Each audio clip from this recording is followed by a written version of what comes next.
Hi KBC and Monex family friends, నేను వర్మండి.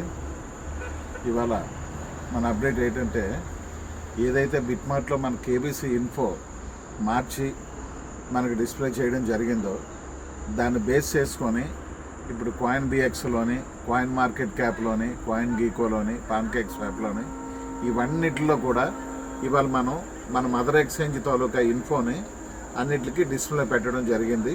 వాళ్ళకి mails పెట్టడం జరిగింది. వాళ్ళు ఏంటనేసి అంటే వితిన్ 7 days, మ్యాక్సిమం 30 days ఇలాగా, అంటే మినిమం 7 days, మ్యాక్సిమం 30 days, అంటే 1 monthలో మనకు అన్నిటిలోని కూడా ఇన్ఫోలు మారిపోయే అవకాశం ఉంది. వాళ్ళు వెరిఫై చేసుకుంటారు.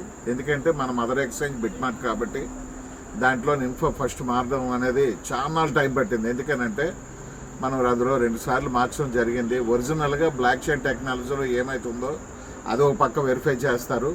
మనం బర్న్ చేసిన తాలూకా ప్రతి ఒక్క డినామినేషన్ కూడా వాళ్ళు పిన్ టు పిన్ వెరిఫై చేస్తారు. ఏ టైంకి వీళ్ళు డిలీట్ చేశారు, కరెక్టా కాదా, మళ్ళీ మింట్ ఆప్షన్ ఉందా లేదా, ఇవన్నీ టోటల్గా వెరిఫై చేసి వాళ్ళ టీం, అంటే ఎక్స్చేంజ్ అనేది ప్రెస్టేజ్ ఇష్యూ. ఒకసారి ఏమైనా వాళ్ళు పొరపాటు జరిగితే ట్రేడర్స్ దగ్గర వాళ్ళకి కూడా రిమార్క్ అని ప్రతి ఒక్కటి కూడా వాళ్ళు వెరిఫై చేసి వాళ్ళ దాంట్లో కూడా మార్చడం జరుగుతుంది. ఇది అతి త్వరలో జరుగుతుంది. అన్నిట్లో ఇన్ఫో మారిపోయిన తర్వాత మన కేబీసీ భవిష్యత్ ఏంటనేది మీకు త్వరలోనే ప్రతి ఒక్కరు, అంటే హోల్డ్ చేసుకున్న ప్రతి ఒక్కరు కూడా అదృష్టవంతుడే అయ్యే విధంగా మన కేబీసీ రేటు ముందుకెళ్తుంది. అదొకటి. మనకు ఒక ఎక్స్చేంజ్ బ్యాక్గ్రౌండ్, మోనెక్స్ ఎక్స్చేంజ్ బ్యాక్గ్రౌండ్తో మనం వెళ్తున్నాం.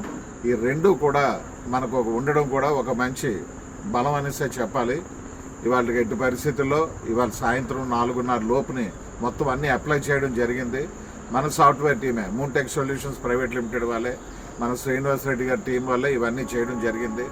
ఇవన్నీ చేసిన తర్వాత మనకి రిప్లై వచ్చిన తర్వాత నేను మళ్ళీ మీకు అప్డేట్ ఇస్తాను. ఏ రోజు మారుతుంది ఏంటని అనేది మనకు ఒక 10 to 15 daysలో మనకి బ్యాంకాక్ వెళ్ళేటప్పటికి ఎప్పటికి మారుతుంది అనేది ఒక డేట్ రావడానికి అవకాశం ఉంది. కాబట్టి అది మీకు మళ్ళీ నేను ఇన్ఫార్మ్ చేస్తాను. Thank you very much.